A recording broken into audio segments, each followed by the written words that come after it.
Salut, c'est Lina et vous écoutez le podcast des gens qui sont pas pressés. Pour ce deuxième épisode, j'ai été rencontrer Jérôme, connu sous le nom de Ralphagram, dans la périphérie de Bruxelles. Jérôme est photographe et poète et avec Jérôme, on a parlé de différentes choses. Sa première fois, comment il l'a vécu différemment que ses copains et d'autres premières fois dans sa vie aussi. À quel point sa vie est une sortie de zone de confort permanente. Sa marche de 130 km pour symboliser les 13 ans du cancer dans sa vie, de son aventure de vivre en mode yes man, de son activité de photographe et comment la photo est un prétexte pour accéder à l'essentiel finalement. Et il nous a aussi lu un de ses poèmes. J'ai été très touchée par son témoignage et j'ai passé un super bon moment avec lui. Donc je vous laisse découvrir cet épisode et je vous souhaite une très bonne écoute. De citron, je suis saoul, lemon mon soleil. Bonjour Jérôme Ralphagram. Bonjour. Comment tu vas? Aujourd'hui, ça va bien. Il y a des jours un peu plus compliqués, il y a des jours plus difficiles, mais aujourd'hui, ça va même très bien. Bon, je suis tombée un bon jour alors. T'es tombé un bon jour. Je suis tombée un bon jour et en plus de ça, on va mordre dans le citron. D'accord. Et le citron, en fait, ça représente le changement. Quand tu mords dans le citron pour la première fois, c'est un peu similaire à la première fois où tu sors de ta zone de confort. Ça pique, c'est désagréable. Mais après, on se rend bien compte que c'est kiffant. Le citron, ça a plein de vertus. Tout comme le fait de sortir de sa zone de confort le plus possible. Et donc, le but de l'interview ici, c'est que je vais un peu te presser comme un citron, mais dans le bon sens du terme, pour extraire tout ton jus et surtout te sortir un peu de ta zone de confort, parce qu'on va aller parler de choses plus intimes, de ta vie, de ton histoire, enfin, de ce que tu veux bien partager, hein, parce qu'il n'y a aucune obligation. Voilà, c'est une conversation cool, on n'est pas pressé. et, euh, et c'est parti. C'est peut-être anecdotique, mais il y a 2 ans, je me suis dit que sortir de ma zone de confort, je voulais que ça soit ma routine. Donc là, je te sors pas vraiment de ta zone de confort si c'est déjà ta routine. On verra. On verra. Bon, ben, on commence par mordre dans le citron. Super. Attends, je t'en sers un. Vas-y, prends celui que tu veux. Tu mords dedans aussi, du coup. Bah oui. Mmh. Mmh. Ah! C'est pas du jeu parce que j'ai l'impression que mes invités à chaque fois ils font pas de grimaces, ils sont hyper à l'aise et moi je suis là. Mais c'est super bon, le citron. Il y a que moi que ça fait ce effet-là en fait. C'est pour ça que c'est mon projet peut-être. Est-ce que c'est pas toi qui sors de ta zone de confort en allant rencontrer constamment des nouvelles Ah mais personnes? évidemment, c'est clairement ça. D'ailleurs moi je suis limite plus stressée que la personne qui va être interviewée. J'exagère, je suis pas stressée mais je suis quelqu'un qui a l'air super extraverti, mais au Mhm. fond, la rencontre de l'autre, pour moi, ça peut me faire peur. Mhm. Et surtout des gens que je connais pas. Mais c'est chouette. Ouais, mais quand il y a des gens comme toi qui mettent les gens à l'aise, c'est plus facile aussi. C'est une des choses les plus importantes, je trouve, dans mon quotidien et dans ma vie en général, c'est essayer que tout le monde soit comme chez soi. Quand les gens viennent chez moi ou même quand je fais une séance photo, je vais privilégier le fait de passer un bon moment plutôt que le résultat. Et c'est parfois très difficile de faire comprendre ça aux clients quand il y a besoin d'un maximum d'images et que d'un coup ils me voient papoter pendant 1 heure avec le modèle. Ils sont en mode attends, on fait quand les photos? Et je dis on va se calmer, on va se Cool. poser. Vous verrez, les photos elles seront là, mais elles seront là si on passe un bon moment. Et c'est un cheval de bataille d'essayer de mettre les gens à l'aise et d'essayer d'enlever toutes les peurs. Ouais, bah franchement, c'est cool parce que tout le monde n'est pas comme ça. Et honnêtement, après, c'est justement ça, le Mhm. challenge, c'est de pouvoir s'adapter et de pouvoir rester soi-même, de ne pas mettre un masque quand l'autre est dans son masque. Et c'est parfois la difficulté et parfois aussi, c'est ça qui est beau et qui est challengeant. C'est très difficile de ne pas mettre de masque. Mon entourage dit souvent que j'ai le sourire alphagramme et le vrai sourire.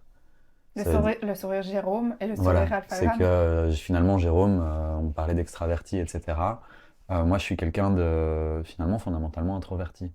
Mais dès que je suis en public, je vais être avec un grand sourire, je vais aller parler à tout le monde. Alors que le vrai Jérôme, entre guillemets, il a un sourire qui va être beaucoup plus timide et est beaucoup plus introverti, beaucoup plus doux peut-être que j'ai Ralph Agram ou même le Jérôme. Il va courir dans tous les sens, sauter partout, il va faire des blagues parce que il y a une forme de malaise en société liée au fait que en fait, tu le vois que tout le monde fait semblant. Et j'ai un peu difficile avec ça, le fait que quand tu es en société, en groupe, tout le monde fait semblant. Tu vas demander aux gens si ça va, ils vont toujours te répondre oui. Ils vont toujours te dire ah voilà, ils vont toujours tourner leur projet pour que ça soit positif, ce qui est tout à fait légitime. Du coup, là, tu nous parles en mode Jérôme. Là, pour le moment, je parle en mode Jérôme. Après, j'ai remarqué, j'ai eu toute cette grande discussion avec un ami quand je suis parti faire enfin, quand j'étais marché 130 km du coup pendant 37 heures. C'est que dès qu'il y a une caméra qui est posée sur moi, quoi qu'il arrive, il y aura une carapace qui va s'installer. Ça va être le Jérôme super-héros qui va sortir. Et il va peut-être pas y avoir ce côté beaucoup plus introspectif qu'il pourrait y avoir quand je suis tout seul.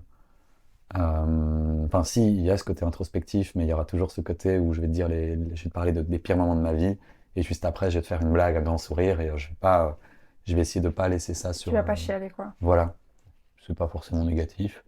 Ça peut parfois surprendre quand les gens découvrent vraiment ça, mais même mon entourage très proche ne le voit pas. Mhm. Donc, Mais est-ce que c'est pas ça qui est beau finalement dans l'être humain, c'est que du coup, les gens, ils peuvent découvrir tout d'un coup des facettes de toi qu'ils connaissent pas, et donc ça laisse aussi un certain mystère. Et moi, je trouve que à la fois, ça peut être une névrose, et à la fois, ça peut être quelque chose de beau. En fait, c'est comme...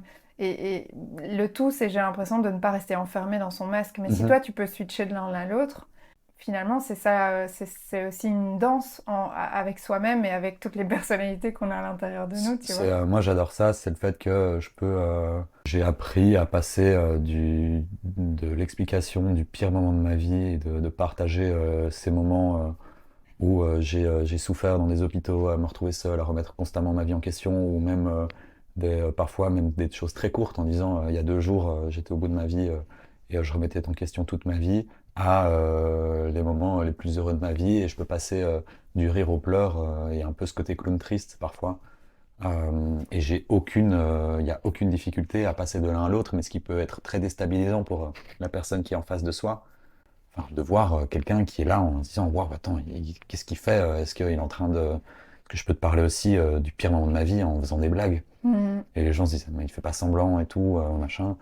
Et ça a déstabilisé beaucoup de gens sur les réseaux sociaux quand j'ai commencé à partager pleinement mes doutes, parce que je commençais à en avoir marre que je recevais beaucoup de messages de gens qui me disaient waouh, c'est génial, t'es toujours positif, t'es toujours avec la banane, etc. Et en même temps, je réussissais tous mes projets et je réussis toujours tous mes projets. Et je disais, mais en fait, je vous montre que 1/10 de ma vie, les 90% autres, je suis tout seul à douter, et vous voyez pas ça. Et donc vous me mettez entre guillemets parfois sur un piédestal en se disant, mais c'est facile pour lui. Et je dis non, il y a énormément de difficultés, mais on essaye de passer au-dessus, on essaye d'avancer. Et, Mais est-ce et que c'est pas ce qu'on a tous un peu en tant qu'artiste? oui. Les doutes, les moments de doute qui sont plus importants que finalement ce qu'on montre. Je pense qu'on les a tous, mais en Ouais. fait, le doute n'est pas du tout négatif parce que la remise en question permet de pouvoir se poser est-ce qu'on avance dans la bonne direction? Mm. Après, de nouveau, il faut un moment ne pas enfin, il faut avancer et continuer et aller de l'avant en se disant voilà, c'est pas grave, on doute, mais on va continuer parce que si finalement, enfin, moi j'essaie toujours d'écouter la petite voix d'enfant qui avait des rêves en me disant voilà, si tu avais envie de ça, c'est peut-être qu'il y avait une raison. Et donc on avance toujours vers un cap, mais c'est parfois légitime de s'arrêter, d'essayer d'un petit peu contempler le monde et de se dire ok voilà, là j'ai fait ça, je prends un peu du recul. Et c'est des formes de doute qui ne doivent pas nous arrêter, mais qui permettent d'être sûr qu'on avance vers ce qu'on a vraiment envie d'avancer et Mhm. qu'on n'est pas dépendant des autres et qu'on finalement, parce qu'il y a beaucoup de peurs qui s'installent, mais qui sont pas forcément les nôtres, qui sont celles de l'entourage, qui sont dans les peurs des autres, qui sont réflectées sur nous-mêmes. Et ça, c'est important de réfléchir et de dire mais qu'est-ce qu'on veut nous vraiment si on enlève tout le regard des autres qui est autour. Ouais, c'est vrai.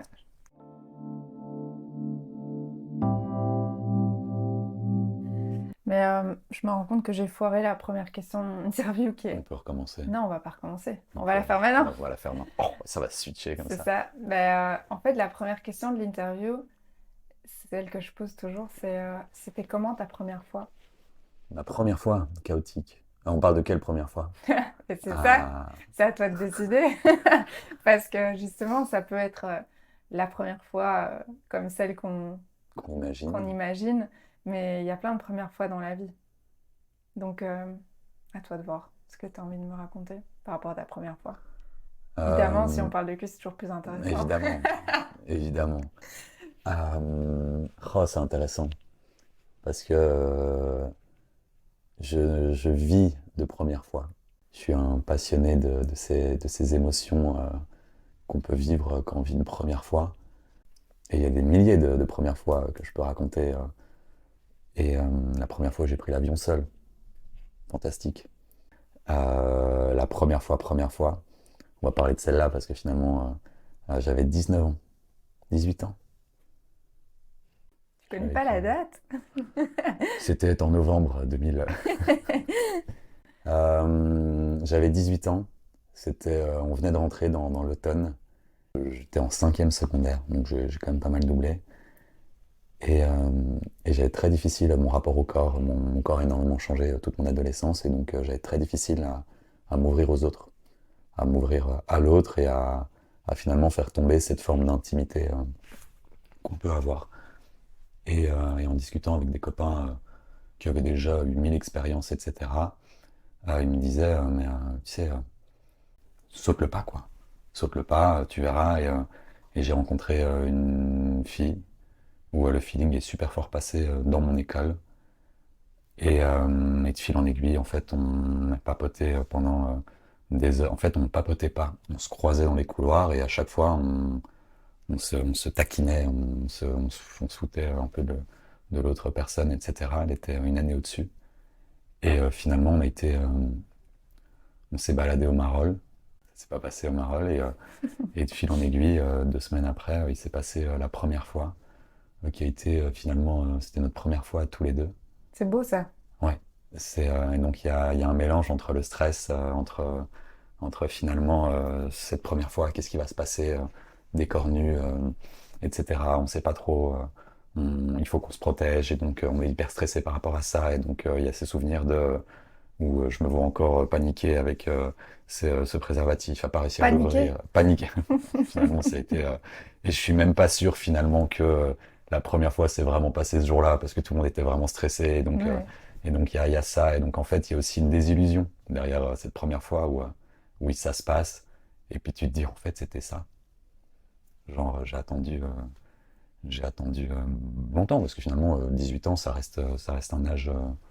Enfin, moi j'avais des copains, ça faisait des années et tout. Et puis en fait, finalement, il y a ce côté où je me dis, en fait, on fait tout un plat de tout ça. Et finalement, ça a été tellement plus agréable encore plus après quand tu apprends à découvrir l'autre. Parce qu'on voit tout un acte sacral derrière la première fois, mais je trouve ça encore plus intime, encore plus magique quand, avec la même personne, on apprend à se découvrir, on apprend à découvrir le besoin de l'autre, à découvrir toutes ces choses derrière l'autre. Et en fait, ça a été les discussions après, parce que bon, tu recroises les copains, machin, t'en papotes un peu. Il y a ce côté où t'es à l'arrière en cours de néerlandais, et puis tu dis à ton pote, ouais, c'est fait. Et qu'ils sont en mode quoi? Et que d'un coup, ils commencent à applaudir sans raison C'est en ça. plein milieu de la classe, et personne sait pourquoi. Et c'est vraiment arrivé comme ça. Il applaudit en plein milieu de la classe, le cours s'arrête, Oh non. finalement on explique tous quoi. Et en fait, on fait non, non, on parlait. Parce que je dessinais, donc c'était en cours de néerlandais, j'avais un banc à l'arrière de la classe où je dessinais. C'était devenu mon banc. Et le professeur a dit, la fin de l'année, enfin, j'y touche pas, et la fin de l'année, je le nettoierai. Et en fait, d'un coup, il applaudit. En fait, on retombe sur le truc parce qu'on adorait rigoler avec les professeurs en disant, non, regardez ce dessin, il est magnifique. Et en fait, on avait deux conversations, un poker menteur qui se créait avec toute la classe et ce jeu un peu amusant. Et en fait, quelques mois après, donc je suis sorti pendant 6 mois avec cette personne. Quelques mois après, en fait, je rediscute avec les copains et je remarque qu'en fait, j'avais découvert beaucoup plus de mon corps et de l'autre et de mes besoins, de ses besoins et de tout ça que mes copains qui finalement enchaînaient des premières fois avec des personnes. Et là, j'ai réalisé que je préférais 1000 fois. Enfin, il y avait un peu ce rapport entre je préfère faire 1000 fois l'amour avec 1000 corps, enfin une fois l'amour avec 1000 corps différents que 1000 fois l'amour avec un seul corps. enfin, j'aime pas le mot corps, mais avec une personne, en fait, t'apprends tellement à découvrir de l'autre, à savoir tout, et d'un regard pouvoir comprendre l'autre personne.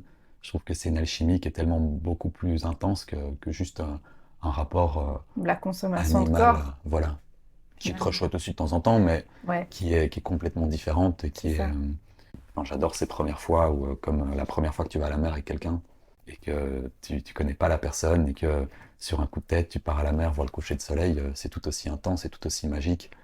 Mais on l'oublie très souvent parce que on est très fort dans une consommation du corps, etc. Mais il y a des premières fois magiques. Tu peux faire l'amour sans faire l'amour, quoi, Mhm. d'une Il certaine y a des manière. moments où Ouais. tu te vois. Enfin, j'ai des images en tête de plein de premières fois qui ont pourtant sont très platoniques et qui, moi, c'est des souvenirs mille fois plus, finalement, que je raconterai toute ma vie, beaucoup plus que des premières fois sexuelles avec quelqu'un, etc. Mais j'adore revivre ces premières fois et il y a moyen d'en vivre de tellement de manières différentes. La première fois que tu fais un semi-marathon, c'est magique. La première fois où tu vas courir 20 kilomètres et que tu sais pas si tu vas les terminer et que tu es entouré de 2000 personnes et ces 2000 personnes, t'es à l'unisson comme ça et que d'un coup ça démarre et que tu sais pas si tu vas arriver au bout et au fur et à mesure tu réalises qu'en avançant ça fonctionne et il y a tout un accomplissement qui se crée là derrière, c'est magique. Mhm. C'est magique aussi et pourtant là c'est une rencontre avec soi-même, avec ses peurs, avec tous ces cheminements et c'est tout aussi intense. Et voilà, et les premières fois, enfin, pour moi, on peut en vivre tous les jours. Pour moi, on recommence à vivre tous les matins. Et donc, tous les matins, c'est une nouvelle opportunité de revivre des premières fois. J'ai souvent ce rapport, je sais pas si c'est des premières fois et si on peut le symboliser en première fois, mais parfois j'ai ces images où je suis avec quelqu'un et d'un coup je me dis waouh, ce moment qu'on est en train de vivre, on le revivra plus jamais. Parce que ce sera une deuxième fois, mais en même temps, c'est pas vraiment une deuxième fois, mais en même temps, tu le revivras plus jamais comme il est là. Mhm. Et donc, il y a ce moment où enfin, j'ai un esprit qui parle dans tous les sens, où je me dis, raccroche-toi, profite de cet instant parce qu'il n'existera plus. Il faut pas vivre dans cette peur, mais c'est riche de se dire, waouh, en fait, tout ce qu'on vit est éphémère, et donc ça crée des moments intenses. Ouais. C'est charnel, ça, quand tu vois quelqu'un et que tu te dis, voilà, là, ce qu'on vit là maintenant, mais la manière dont on l'a vécu, la première fois qu'on se rencontre, qu'il y a ce côté, moi je suis là en train de manger mon curry, il y a ce côté où tu arrives dans un endroit complètement inconnu, potentiellement on est tous les deux stressés, et encore 20 minutes on faisait tous les deux des choses complètement différentes, il y a un peu cette timidité, mais la prochaine fois que tu viendras ici, elle n'existera plus. Cette fois-là, elle est déjà passée, Mhm. quoi. On a déjà Oui. cassé Mhm. le premier. Ce premier cap. Et en même temps, pour le moment, je vis ma vie a très fort changé depuis 6 mois, un an. Mhm. Et là, je vis beaucoup dans l'instant présent. Et en fait, je remarque qu'il y a une forme de distraction aussi derrière ça. Je me demande toujours pourquoi je cherche toujours à accomplir mille et un projets, à accomplir plein de choses, à vivre des mille et une premières fois. Et je manque là où avant j'étais dans une surcontemplation du monde et je faisais très peu. Et je regardais, et je pouvais rester des heures entières à regarder un point fixe. Et en fait, j'ai réalisé que je voyageais dans mon esprit. Et là, aujourd'hui, où je suis très fort dans l'action, etc., il y a un côté faussement à l'instant présent parce que aujourd'hui, j'ai du mal à me poser et passer 2 heures à rien faire. Mais c'est trouver l'équilibre. Mais au fond, tu me disais pas, toi, que c'était la prochaine question. Je me demandais si tu étais pressé ou plutôt pas pressé. Mais Mhm. toi, tu m'as dit que tu n'étais pas pressé, vivais plutôt pas pressé. Mais là, tu es en train de me dire que tu fais plein de trucs. Donc, on pourrait se dire que finalement, tu es quelqu'un de pressé. Mais on peut l'interpréter différemment, Mhm. évidemment. Je me considère quelqu'un de très patient. Dans n'importe quel projet, je vais courir pour après pouvoir marcher. Donc là où beaucoup de gens vont être en mode ah, c'est pas grave, on a le temps, etc. Moi, je vais souvent être en mode non, non, non, on se dépêche. Et donc souvent, les gens pensent que je suis dans une forme de précipitation et que je suis pressé. Et en fait, ils réalisent juste après que au moment où tout le monde commence à stresser, parce que souvent il y a ça, et on est toujours un peu dans une forme de déni et tout ça. Là, moi, je me stresse et je stresse parfois un peu tout le monde. Mais au moment où on arrive à l'instant présent, il y a souvent les gens qui disent oh, j'ai oublié ci, j'ai oublié là. Et comme par hasard, d'un sac magique, je sors toutes les choses en disant mais oui, c'est pour ça que en fait, j'ai eu ça avec du coup la marche que je préparais. où je courais, enfin, je devais tout préparer pour le jour J. C'était 130 km, Voilà, pour donc rappeler. j'ai marché 130 km pour symboliser les 13 ans du cancer dans ma vie. Mhm. Et donc 10 km, ça faisait 130 et je les ai marchés d'une traite, donc soit 37 heures. Et en fait, c'est un projet que j'ai préparé un peu seul, et donc je devais préparer 1000 trucs, etc. Et j'ai un jour une amie qui m'appelle en me disant, en fait, t'es pas très très bien préparé. Je dis, si, si. C'est juste que là, pour le moment, j'essaye de faire plus pour qu'en fait, tous les imprévus soient pris en compte Mm. et que s'il y a n'importe quel problème, il soit réalisé. Et en fait, elle est venue marcher un petit peu avec moi et d'un coup, tu réalises qu'en fait, au moment des 130 km, j'étais très léger parce que tout était prêt et tout avait été anticipé. Et donc, il y a une forme de précipitation, mais pour après être beaucoup plus léger, léger à terme. Et il y a ça quand je vais faire des activités avec mes amis. Souvent, mes amis ils arrivent, ils disent ah, j'ai oublié ça. Je fais tiens. Et en fait, j'ai toujours deux gourdes, j'ai Et toi, toujours. t'anticipes tout, Il y quoi. a, il y a une, voilà, il y a une suranticipation qui est assez malsaine par contre, parce que du coup, ça va très très loin dans l'anticipation, où tu es là et en fait, d'un coup, mes copains parfois sont en mode quoi, là, on va juste à la mer. Et je suis en mode non, mais si, arrête ici. Enfin, et tu sors des trucs de ton Je te sac. comprends trop parce que c'est un besoin de contrôle Mhm. finalement. Ah Moi, oui. j'ai ça depuis toujours et tout le monde m'appelle Maman Caro parce que j'ai Mhm. toujours tout ce qu'il faut dans toutes les situations. Ouais. Mais du coup, avant d'aller quelque part ou de faire quelque chose, je prévois tellement tout que Mhm. je me stresse et que les gens sont là, mais détends-toi, meuf. Enfin, Ouais. je sais Et pas en, si toi ça t'arrive, ouais, mais ouais. Et en même temps, du coup, il y a une forme de stress. Et en même temps, moi, je yeah. gère ça tellement bien. Ouais, J'avais le coup, où j'étais en résidence artistique il y a quelques semaines. Et c'est moi qui gérais le réveil. Donc c'était un peu ma responsabilité de réveiller tout le monde à 9 heures, etc. Et il y a beaucoup de gens qui m'ont dit, en fait, ça devient hyper déstabilisant parce qu'en fait, nous, on se décharge de cette responsabilité-là parce qu'on sait que tu vas le faire. Et par rapport au réveil, ben, c'est pas grave parce que c'est ouais. quelque chose de très futile. Mais par exemple, dans certains projets ou même dans certaines activités, ben, les gens ne les préparent même plus parce qu'ils savent que de toute façon, Jérôme va les faire. Jérôme va prévoir Mais ça. je te comprends à 1000%. Moi, c'est la même chose, Mhm. mais du coup, tu portes trop sur Oui. tes épaules finalement. Et moi, j'ai beaucoup ça dans mon travail. Et c'est vrai que dans ma vie plus personnelle, moi, j'ai envie de rien me soucier. Et donc souvent, je dis, Mm. enfin, que ça soit de où on va manger, les gens sont en mode, choisis. Non, non, moi, je veux pas choisir Mm. parce que tout me convient. Parce qu'en fait, juste un moment où il y a le lâcher prise et que tu te laisses porter par l'autre, en fait, c'est super confortable. C'est agréable. Et c'est super agréable. Et finalement, moi, je vis de peu. Et donc, rien que tout me va. Mm. Et donc, savoir que ben, finalement, ça va être ça qu'on va manger ou ça qu'on va manger. En fait, moi, tu me mets un morceau de pain avec un peu de beurre, je suis très heureux. Mais, et du coup, les gens veulent toujours faire plus. Et on est même dans la consommation de nos moments, plus c'est moins. Surenchère, quoi. Ouais, Ouais. c'est ok, on va aller dans tel restaurant, on va faire ci, on va faire là, Mais etc. c'est pas ça qui fait le moment finalement. Non, moi j'adore et j'adore la spontanéité. Je suis un amoureux de la spontanéité. C'est paradoxal par rapport au fait que tu prévois tout aussi. Mais c'est Voilà. bien, tu Je prépares suis la incapable de, spontanéité. voilà. En fait, je suis incapable de prévoir. Mes amis le savent. C'est que ça sert à rien de m'appeler en me disant est-ce qu'on se voit dans 2 semaines. Généralement, tu m'appelles au moment où il y a des gens qui détestent ça. Moi, je suis très fort du on se voit cet après-midi. Et il y a 2 heures qui ont été prévues pour pouvoir se voir. Et qu'est-ce qu'on fait? On verra sur le moment même. Mm. Parfois, on termine à la mer, parfois, on termine dans un feu d'artifice, parfois. Et c'est souvent, je vis d'un quotidien de petites aventures dans ma vie personnelle, parce que il y a un lâcher prise et il y a surtout, je disais, au moment où je fais ça, ça va tellement vite que mes pensées me rattrapent plus. Parce qu'en fait, le lâcher prise, il se crée là-dedans j'ai un ami qui disait go with the flow, mais juste, on se laisse porter par l'envie du moment. Et moi, je suis pas du genre à me dire, ok, on se voit vendredi, on va faire ci, on va faire là, et on va créer tout ça. Je suis dans une forme de lâcher prise là-dedans, que je peux pas forcément toujours avoir dans mon travail, que je peux pas toujours avoir dans la vie en général. On doit un minimum se projeter. Et donc, Et tu as trouvé le bon équilibre entre ton travail, vie privée. j'ai un équilibre, même si mon travail prend 95% de mon temps.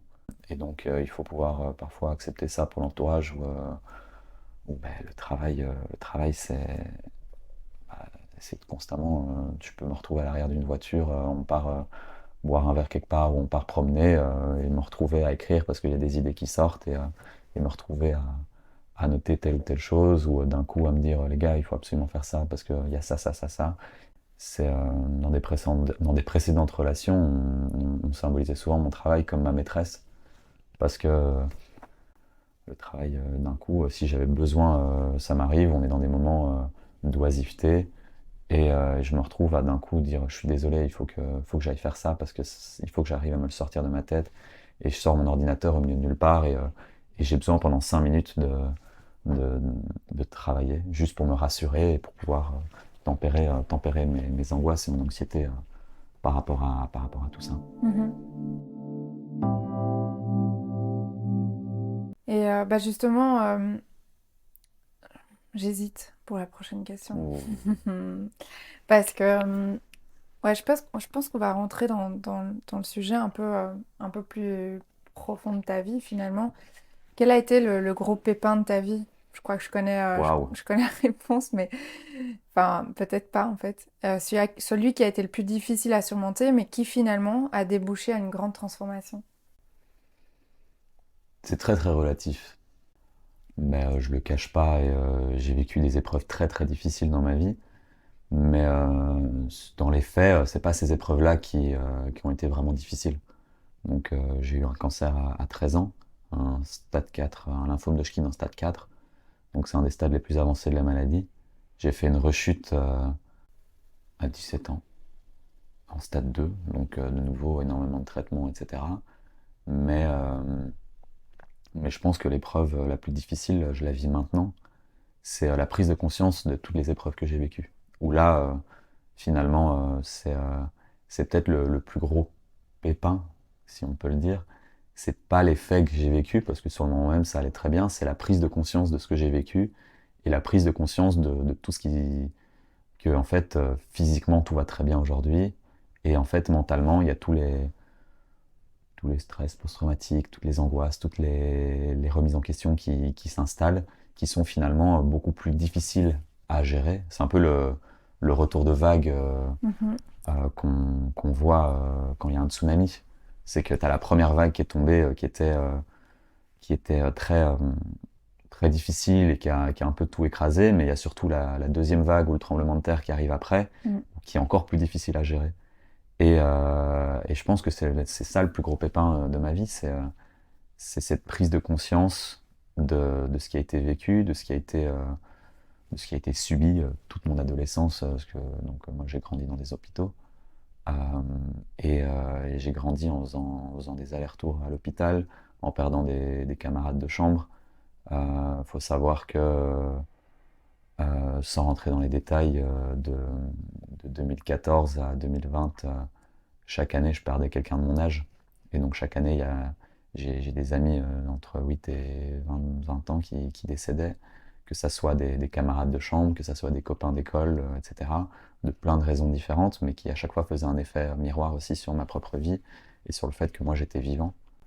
Et toutes ces prises de conscience-là, et le fait de réaliser que je m'embarquais toujours dans des projets surhumains et impossibles à réaliser, tout ça pour me donner un semblant de légitimité de vivre, créer, créer en fait un énorme pépin et un énorme truc qu'il faut essayer de déconstruire en se disant calme, on est là, on est bien, et on peut profiter des choses très simples, et la vie n'est pas forcément constamment un combat. Et ça, ça a été la prise de conscience qui s'est fait un peu cette année en rencontrant des gens où moi j'arrivais toujours avec des grands mots en disant on va se battre et qu'il y ait n'importe quelle tempête, on arrivera à les surmonter. Et les gens me regardaient en me disant mais la vie n'est pas forcément une tempête. La vie n'est pas forcément un combat où il faut traverser les grandes vagues, etc. Et ça peut être très posé, très calme. Mais ayant grandi dans un monde enfin, mon monde était chaotique. Mm. C'est ma zone de confort finalement, tout ça. Et donc c'est très difficile quand je me pose ou quand tout va bien parce que je suis persuadé qu'il y a une vague qui va arriver. Et donc j'arrive pas à me poser en me disant ok, profite de l'instant présent parce qu'en fait j'ai grandi dans le chaos sans le vouloir malgré moi. Mm. C'est ça le petit pépin. Juste un petit Juste pépin, un petit un tout pépin. petit. Ça crée des très belles choses finalement de ça à germer des graines fantastique et magnifique.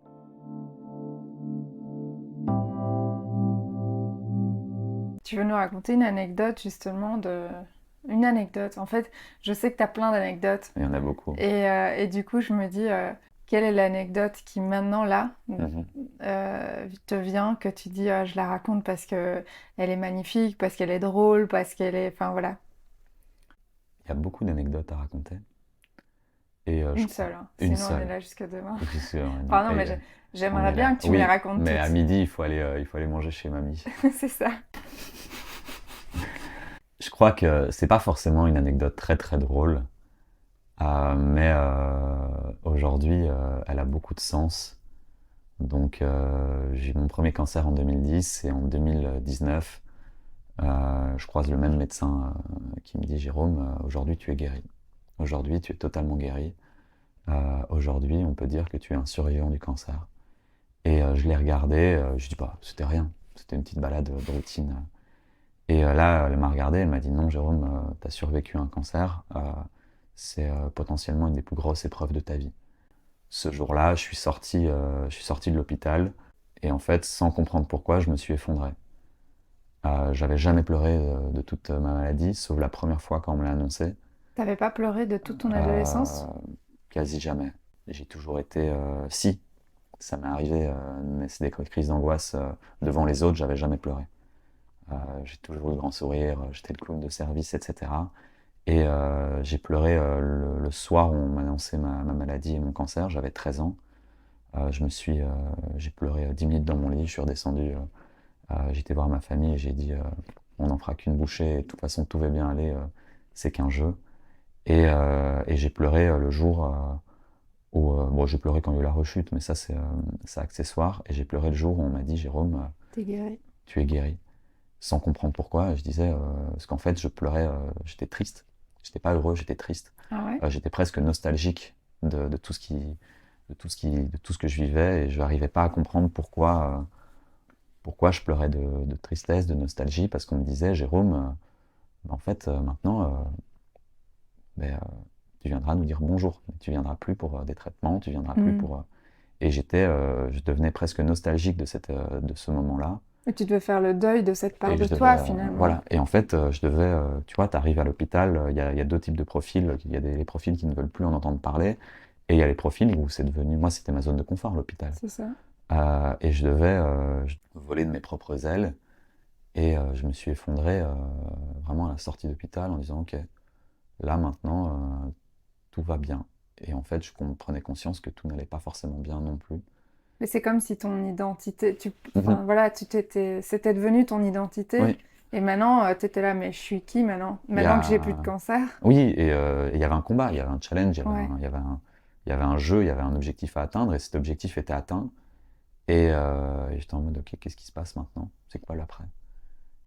Et donc, il y a eu beaucoup ça, et ça a été une anecdote où avoir cette étiquette de survivant du cancer et accepter l'idée qu'on avait survécu à un cancer, ben en fait, ça a été très difficile de l'apprendre, parce que quand tu es à l'hôpital, t'as des camarades de chambre qui vivent deux fois pire que toi. Et en fait, tu oublies que tu fais partie du 0,01% qui vit une des épreuves les plus difficiles. Mais quand tu es à l'hôpital, il y a encore plus compliqué, il y a encore plus. Enfin, ça reste. Et en fait, moi, j'ai jamais voulu pleurer sur mon sort de ça, et en même temps, c'était plus du déni. J'ai été dans le déni toute ma vie par rapport à mon cancer, en me disant, c'est bon, c'est un cancer. Parce qu'en fait, Est-ce que c'est vraiment un déni ou est-ce que tu l'as juste pris positivement en te disant, justement comme un jeu, en te disant, ben, c'est le jeu de la vie et je vais essayer de le prendre avec légèreté. Donc c'est pas, est-ce que c'est du déni réellement? en fait, c'est pas du déni, c'est que j'ai jamais rien connu d'autre. C'est que pour moi, c'est ma normalité avoir un cancer à 13 ans. Mon frère et ma sœur ont 6 ans de plus, 10 ans de plus. Ça veut dire que j'ai jamais pris conscience de leurs 13 ans, comment leur adolescence, etc. J'étais tout petit quand c'était le cas. Mm. Donc j'avais pas d'effet miroir ou de représentation de c'était quoi une adolescence. Et donc pour moi, une adolescence normale, c'était apprendre qu'on a un cancer à 13 ans, faire des allers-retours dans les hôpitaux, perdre ses cheveux, savoir qu'on va potentiellement mourir, voir des camarades de chambre qui galèrent, etc. Faire une rechute à 17 ans, parce que j'ai rien connu d'autre. Donc il y a ce côté où pour moi c'était la normalité. Et donc quand on mettait d'un coup une étiquette sur ça, en déconstruisant ça, en disant tu sais, ce que tu as vécu, c'est pas normal, c'est même un fléau. Et vraiment, voilà, ça a été une remise en question parce que ça remettait en question le truc sur lequel je surfais Ouais. depuis des années. Est-ce que tu as l'impression du coup que c'est aujourd'hui, maintenant que tu vis ton adolescence? Est-ce que tu la revis comme tu aurais peut-être voulu la vivre si tu n'avais pas eu ce cancer? On peut dire ça. On peut dire que je vis un petit peu mon adolescence. Je l'ai réalisé sur plusieurs points. Avant-hier, je rentrais d'une course caritative avec une infirmière qui m'a soigné quand j'étais plus jeune, qui m'a redéposé quelque part sur la route. Et en fait, elle m'expliquait l'adolescence de ses enfants. Et je parlais avec elle et j'exprimais le fait qu'on m'avait volé mon insouciance. Et que c'est la seule chose à laquelle j'en voulais au cancer et à la vie, c'est le fait qu'on m'avait volé mon insouciance. Et aujourd'hui, il y a quelques semaines, je disais à ma maman et mon papa, je suis inquiet parce que j'ai plus peur. Je ne vis plus dans la peur aujourd'hui, mais quand tu as 26 ans, ça peut être dangereux. C'est parce que tu as les moyens, tu as les trucs, et donc je disais, moi, me retrouver à devoir escalader des trucs, ça me fait pas peur. Me retrouver à pas dormir pendant des jours, ça me fait pas peur. Et même maintenant, plus c'est dangereux, plus je regarde le truc et je dis, ça va être fun. Hmm. Ce qu'on vit dans l'adolescence, quand on se croit invincible, Ouais. etc. Je suis en train de le vivre maintenant, et ça peut être troublant quand t'as un bonhomme qui est là, qui a la possibilité de tout réaliser et qui s'embarque dans des projets en se disant il n'y a plus de peur.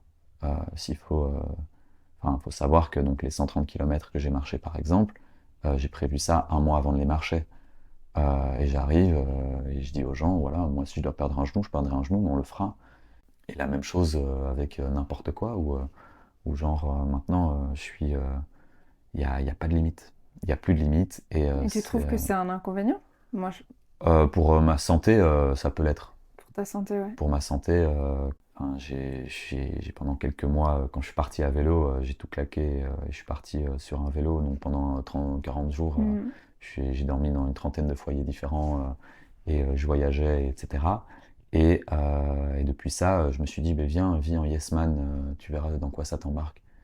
Et t'es là et tu dors plus que 3 heures par nuit. À 6 heures du matin, tu te réveilles chez un ami qui est prof de side cycle. Du coup, c'est tout ce qui est vélo synchronisé. Et à 7h30, tu vas faire des cours de side cycle alors que t'as pas dormi de la nuit. Puis tu te retrouves à déménager un piano 2 heures plus tard avec d'autres amis parce qu'ils t'ont appelé pour déménager un piano à minuit la veille. Et le soir, t'es appelé à 15 heures parce qu'on sait que t'es en Yes Man pour aller voir les parents de tes meilleurs amis qui sont comme par hasard dans la même chorale et tu te retrouves à 40 km de chez toi en train de regarder des petits vieux qui font une chorale toute mignonne et que tu te retrouves juste après, tu dors plus, tu manges plus et tu vis à Ouais. 200 à l'heure. Quand tu vois ce mode de vie, c'est pas très sain Hmm. parce que Bah, tu respectes pas ton propre ouais, rythme, tu vis selon. Et puis les selon gens n'en ont pas abusé, du coup, du fait que tu as annoncé que t'es en mode yes man. je l'annonce souvent à une personne en disant sache que je dirai pas non et donc c'est à vous d'imposer les limites. Parce que là, il y en a plus. T'as fait ça pendant combien de temps? Je suis là, je suis en bofman. Ça ça veut dire qu'on dit oui, mais parfois à contre-cœur. Mais du coup, t'es toujours quand même dans cette optique de dire oui à tout? Ouais, dès C'est qu'il y a pour des... ça que t'as dit oui à mon interview, maintenant je comprends. Voilà, et en fait, c'est magique le Yes Man. On le voit dans le film avec Jim Carrey. Typique ça, genre tu dors pas de la nuit, tu te retrouves. C'est fascinant dans quoi tu peux. Ça part dans tous les sens. Mais c'est génial pour une courte période, mais pas à long terme. À long terme, c'est challengeant. C'est challengeant, mais en même temps, faut savoir que du coup, j'étais faire des photos au festival de Dour, machin, etc. Mon assistant qui gérait toute la prod, on dort pas pendant 24 heures parce qu'en fait, on a appelé à gauche, à droite, qui me dit ok, le premier qui dort a perdu. Et je dis mais en fait, ne me lance pas dans des projets comme ça. Parce qu'à côté de ça, donc on n'a pas dormi pendant 47 heures. Enfin, lui, Oh, 44 heures, et après t'es pas 44 tombé dans les heures. pommes? Non, on est très fort. Et après 44 heures, il m'a dit, moi j'arrête, c'est pas drôle. Parce qu'en fait, ce qui s'est passé, c'est que moi je challenge mon corps depuis toujours. Et donc, je peux dormir debout, enfin, c'est, pour certaines choses comme ça, enfin, on s'était donné le droit de faire des micro-siestes toutes les 3 heures. Et donc, on avait le droit de dormir 10 minutes toutes les 3 heures. Et je lui disais, moi, avec ça, j'ai dormi comme si j'avais dormi une nuit. Et on s'embarque constamment dans des challenges complètement fous. Et ça part constamment dans tous les sens. Et en même temps, c'est génial parce que ça crée des anecdotes. Et en même temps, tu te demandes après quoi tu cours. Je suis pas forcément plus heureux pour autant. Mais en tout cas, je disais, ma vie va tellement vite quand ça vit comme ça que mes pensées ne me rattrapent plus. Et donc, C'est une mine de fuite? rien, c'est une fuite. Là, pour le moment, je considère vraiment être en fuite de quelque chose. Et en même temps, je bois pas, je fume pas et tout ça. Mais Chacun sa drogue, hein. voilà, pendant très longtemps, je reprochais les gens de faire ça. Et en même temps, je disais, mais moi, ma fuite, elle est autre part. Et en fait, chacun essaye de fuir quelque chose. Et moi, je considère que c'est ma fuite. Quand je m'embarque dans des projets sportifs complètement fous, ou même dans des projets de vie complètement fous, c'est une fuite. Et donc, je le vois pas forcément comme quelque chose de positif. Parce que beaucoup de gens m'ont applaudi parfois quand ils me voient m'embarquer dans 1000 projets et dire waouh, comment tu fais, c'est incroyable et tout. Et je dis non, moi, c'est ma drogue. C'est tout aussi négatif que. Et en même temps, oui et non, parce que quand tu t'embarques dans des projets sportifs, c'est beaucoup plus sain pour ton corps. Et donc quand tu vois ça, je reste à dire que ça reste mieux que s'autodétruire, mais c'est une forme d'autodestruction aussi. C'est ça. Donc c'est pas toujours positif.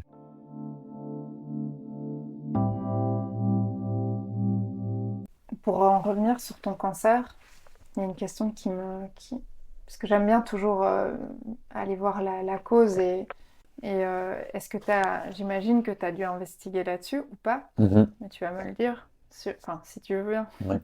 sur les causes émotionnelles Mhm. de ton cancer et qu'est-ce que cette partie du corps en fait voulait exprimer en Mhm. tombant malade. Déjà, pour un peu vulgariser ce que c'est un cancer c'est à un moment une cellule qui se développe anormalement dans un corps. Et donc qui d'un coup devient en fait devient même presque dangereuse, enfin qui devient dangereuse et mortelle pour ça. Et donc c'est un métastase, enfin on peut appeler ça je sais même pas si métastase est le bon terme, qui se développe anormalement et qui finalement commence à détruire tout le reste. Euh, Chez l'adulte, on peut sous-entendre pourquoi quand quelqu'un a un cancer du poumon, on peut se dire attends, t'as fumé, ça a créé des facteurs qui Ouais. ont accéléré ça. Chez un enfant, on ne sait pas vraiment dire pourquoi. On peut estimer que c'est dû à un choc émotionnel, que ça peut être lié à un côté héréditaire, mais en même temps, il n'y a aucune cause qui est, on peut jamais dire c'est ça qui est lié. Mhm. Et donc pour ma part, est-ce que j'ai réfléchi à pourquoi ce cancer était arrivé dans ma vie? Je me suis toujours posé la question en me disant qu'est-ce qui allait pas et pourquoi ça m'est arrivé, etc. J'ai jamais forcément trouvé de réponse. Et c'est la même chose finalement avec le fait de pourquoi moi j'ai survécu et pas d'autres personnes. Pourquoi Mhm. moi les traitements ont fonctionné sur moi alors que sur d'autres personnes ça n'a pas forcément fonctionné. Et j'ai réalisé que la seule manière de pouvoir me rendre en paix face à ça, c'est d'accepter l'idée que ça m'est arrivé et de pas essayer de trop trouver les réponses Mhm. parce que sinon on s'autodétruit et ça devient un cercle sans fin de questions sans réponse. Donc en fait la meilleure résilience par rapport à ça était d'accepter le fait qu'il n'y avait pas de réponse. C'est très sage ça quand même. On a toujours besoin de trouver des Mhm. explications à tout, mais non, en fait. Non. Lâcher prise, c'est, je pense, la meilleure réponse à tout, quoi. C'est le lâcher prise, on essaye de le faire là-dessus parce que sinon on se rend vraiment malade.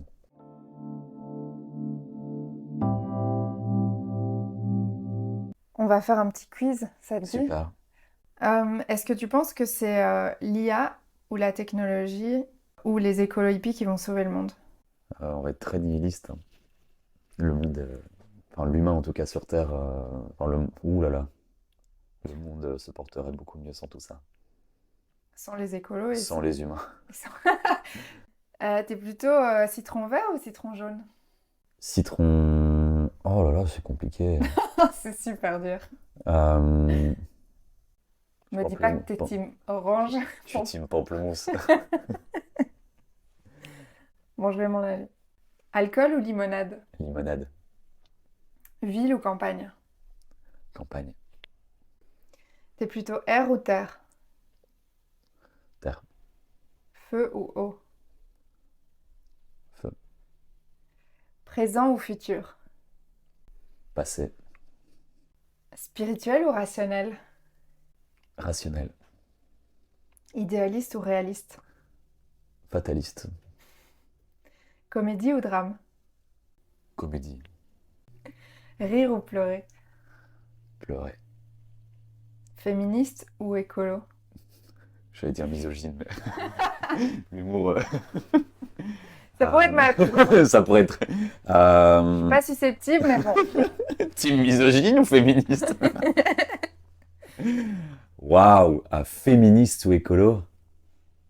Féministe. Masque ou vulnérabilité? Vulnérable. Dormir ou faire la fête? Dormir. Ah. Je conçois pas la fête comme tout le monde la conçoit. Oh, c'est compliqué. Ça veut dire que pour moi, la vie est une fête, mais j'ai besoin de mes 8 heures de sommeil par jour. Ok. T'es plutôt yin ou yang? Yin. Tu crois? Parce que l'hyperactivité, c'est plutôt l'énergie masculine, hein? Plutôt yang. Mais t'aimerais peut-être aller... J'aimerais tendre vers le yin, Voilà, c'est ça. mais je suis peut-être plus yang. Voilà, c'est une meilleure réponse, ça. Livre ou Instagram? Pas mentir, Instagram, Manger à la maison ou au resto? à la maison, Et lève tôt ou couche tard? lève tôt et couche tard. Texto ou appel téléphonique? Oh, c'est intéressant ça. J'étais très team texto et maintenant je suis team appel téléphonique. Je pense que j'ai passé un cap, je deviens vieux.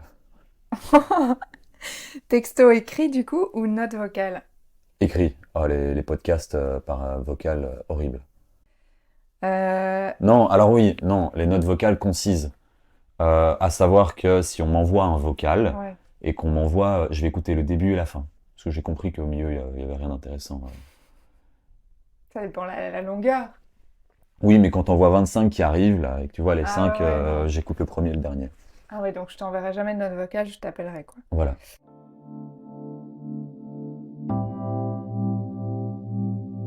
Que je t'ai pas demandé, en fait, par rapport à ton métier, t'es photographe, mais t'en as pas du tout parlé. Non, Est-ce que tu voudrais ajouter un petit mot par rapport à ça? Parce que la photographie, c'est une passion, c'est la pulpe, comme on dirait chez nous, chez Lemon Spoon. Euh, qu'est-ce que ça t'apporte et quels sont tes projets globalement là? Quel est ton objectif avec la photographie?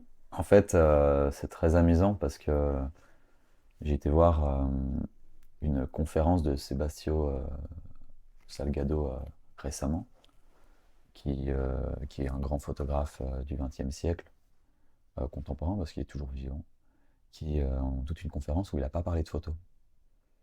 Toute sa vie, il a parlé de toute sa vie sans parler de photo. Et j'ai l'impression que c'est un petit peu la même chose avec moi. C'est qu'en fait, la, la photo, la photo et le résultat photographique, c'est la fleur, c'est le fruit qui arrive sur l'arbre. Mais l'arbre, d'abord, il a dû être planté, il a dû grandir, et tout ça, c'est ma vie, c'est mes rencontres, c'est tout mon partage. Et donc finalement, la photo ou l'art en général est quasi secondaire dans mon quotidien, même si c'est la seule chose qu'on voit, parce que c'est l'essence de tellement de choses beaucoup plus personnelles là-dedans. Et voilà, aujourd'hui j'écris, je fais des photos, je fais plein de projets artistiques, mais, mais ça reste finalement très secondaire, parce que c'est pas ma priorité. Ma priorité, c'est la rencontre, c'est le partage, c'est pouvoir échanger avec des personnes. La photo, c'est juste une manière de m'exprimer et de pouvoir sortir de mes tripes, ce que j'ai besoin d'évacuer. Mais après, il y a plein de projets. Mm. Mais ça reste très secondaire. Ces projets-là ont à chaque fois un mot ou une envie derrière qui va être beaucoup plus rationnelle, qu'on cache derrière des images très colorées, des beaux noirs et blancs ou des petits mots parfois beaufs, parfois sensibles sur les réseaux sociaux. Euh, Tout ça a juste un but qui est de pouvoir exprimer ce qu'on ressent à l'intérieur et de pouvoir partager aux autres. Juste dire voilà, moi je le vis comme ça, peut-être que toi aussi, peut-être que tu te retrouveras dedans ou peut-être que tu me comprendras simplement mieux. Et, c'est ce qu'on aime à travers l'image, à travers les textes, à travers en tout cas la symbolisation qu'on peut créer derrière l'art. Mais sinon, c'est très secondaire dans ma vie. Mm. C'est un peu l'excuse pour la rencontre finalement. C'est la meilleure excuse pour la rencontre, comme Ouais. ton podcast. Comme mon C'est podcast. une excuse pour qu'on se Genre, rencontre. je veux faire de l'art, mais en fait, je rencontre des artistes parce que c'est finalement ça qui va m'amener Mhm. peut-être à créer mon art par la suite, Ouais. quoi.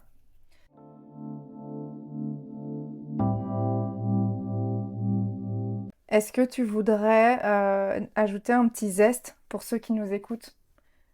J'en ai plein. Donc on va essayer d'être Ou est-ce que concis. tu veux lire un poème? Ça fait longtemps que j'ai pas écrit de poème. J'ai écrit récemment sur un post-it.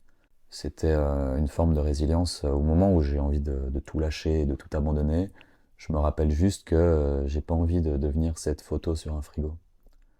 Ça, je l'exprime très souvent sur des magnettes et tout ça. On voit la photo de cette personne qui est décédée et je veux pas être cette personne. Je veux pas Mhm. être cette personne que tu vois et puis d'un coup, quand tu déménages, tu la ressors plus et puis tu la laisses au fond d'une boîte jusqu'à la prochaine personne qui finalement, qui ça parlera pas. Euh, Ça, j'ai écrit ça récemment sur un post-it parce que je trouvais ça beau. Après, j'ai écrit un texte récemment pour expliquer à une personne qui m'est chère que finalement, je suis pas sûr que j'arriverai à ce qu'on soit amis. Je peux lire ça si tu veux, un texte un peu long, mais ça peut être marrant. C'est un texte que j'ai écrit à 4 heures du matin, Quand? Il y a longtemps? il y a 2 jours. Ok. Il C'est y a- frais, c'est quoi. très très frais, mais c'est assez intéressant à entendre. J'ai exprimé ce texte parce que je voulais pouvoir exprimer à la personne ce que je ressentais. Mm. Et c'est très difficile parfois à le dire en parlant. Donc j'écris des textes et de manière égoïste, je les envoie. Ou je lâche tout ce que j'ai sur le cœur. Mhm. Je pose ces quelques mots dans le coin de mes notes pour les évacuer de mes pensées. Je ne peux m'efforcer de repenser à ce moment dans le tram, oui, direction Rodbeck, où toi et moi, épuisés par la fatigue, on se reposait l'un sur l'autre. Il ne me fallait rien de plus pour être heureux. Il ne me fallait rien de plus qu'un peu de toi. Pendant ces quelques heures passées ensemble, le monde était à nous. Ce mardi, j'ai réalisé que je nous avais menti. Soyons amis. C'est les mots que j'ai utilisés pour te parler de nous deux. Peut-être qu'en moi s'installe simplement une forme de jalousie par rapport à tes nouvelles rencontres. Je ne sais pas trop expliquer ce mélange d'émotions. La seule chose que je sais, c'est que mardi, je me suis effondré dans un Uber qui me redéposait à Mézères. Le paysage défilait et je ne pouvais m'efforcer de penser à toi et tous nos moments partagés. Sans m'en rendre compte, j'ai murmuré. C'est ce que j'ai toujours rêvé. Ces mots, c'est un amour impossible, un amour pour lequel je dois arrêter de croire. C'est sûrement pour ces raisons que je me suis effondré. Je réalisais que je nous avais menti avec ces mots. Il nous suffit d'être amis. C'est amusant parce qu'à côté de ça, tu m'insupportes. Tu cherches trop souvent à avoir raison et quand je te propose un peu trop mon aide, si tu n'as pas l'incendance dans nos débats, tu fuis. On dirait que tu veux pas montrer tes faiblesses. À côté de ça, j'aime ta franchise, j'aime ta spontanéité. J'aime ton rire et ton enthousiasme à chaque nouvelle idée. J'aime beaucoup d'autres choses, mais finalement, ça devient presque inutile, voire futile de les énoncer. Je me suis demandé si c'était vraiment toi que j'aimais ou plutôt ce que tu symbolisais. Alors, j'ai cherché ce que tu pouvais symboliser. La seule réponse que j'ai trouvée se résumait en un mot. Calme.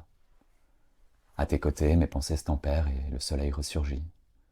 Je ne sais pas vraiment c'est quoi ton secret et finalement, j'ai réalisé que je devais arrêter de chercher une réponse. Pour tout un autre sujet, mon ami Edgar m'a dit ce soir, il est important de dire ce qu'on a sur le cœur quoi qu'il en coûte. C'est pour ça sûrement que je t'écris au beau milieu de la nuit. Je finis par croire que je n'arrive pas à communiquer autrement qu'avec quelques jolis mots. C'est toutes ces fois où on m'a dit que j'étais trop complexe ou complètement fou qui me font penser ça. Alors, je ne sais pas vraiment s'il y a de bons moments pour te partager toutes ces réflexions, alors je le ferai à chaud sans me relire. Je devrais te demander pardon sûrement. Je compte fuir pour mieux me protéger. Peut-être qu'on prendra un jour le temps d'en discuter.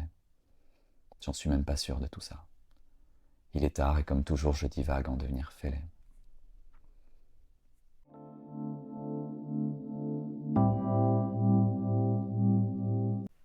Le but de Mort dans le citron, c'est de sortir de sa zone de confort, mais c'est aussi un signe d'engagement, de s'engager à faire quelque chose de nouveau ou faire quelque chose pour la planète et donc par définition pour soi. Enfin, c'est très large parce qu'en même temps, j'ai l'impression que quand on met plus de conscience sur soi, c'est une façon aussi de soigner la planète.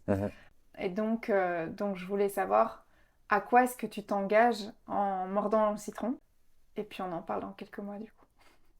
Ok. À quoi est-ce que tu as envie de t'engager? C'est quelque chose que je commence à faire. C'est quelque chose sur lequel je travaille beaucoup. C'est remettre Jérôme au centre. Je réalisais très récemment que je courais après une validation des autres. C'est très amusant parce que quand on peut me voir derrière un style affirmé, derrière des projets atypiques et plein de choses, on a l'impression que je suis indépendant et que j'avance tête baissée. Une amie me disait c'est fou, mais toi, tous tes projets, tu les réalises seul et t'aimes d'être seul. Et en fait, je disais non, je fais ça à contre-cœur parce que personne n'est prêt à me suivre. Mais donc, en fait, je réalise que j'ai envie de le faire maintenant avec l'envie et accepter l'idée d'être avec moi-même, d'apprendre à m'aimer, d'apprendre à aimer qui je suis et de ne pas me rendre dépendant du regard des autres. C'est très difficile quand on a un métier d'image, qu'on partage toujours une partie de soi sur les réseaux, qu'on doit toujours être... J'aimerais vraiment remettre Jérôme au centre et se dire ok, là, tu peux être fier de toi. Et ça, c'est quelque chose qui me manque. Je le symbolisais beaucoup après ma grande marche, 37 heures de marche, c'est un exploit. C'est quand même un exploit et je suis sorti de là en me disant routine. Et je le pensais vraiment. Okay. J'étais pas fier de moi.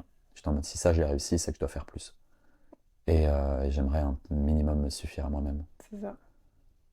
Te donner cette reconnaissance à toi-même finalement. Voilà. Et je l'écrivais beaucoup dans mon journal intime, c'est que j'alimente un loup qui ne s'arrêtera jamais d'avoir faim. Et j'aimerais un jour tuer ce loup.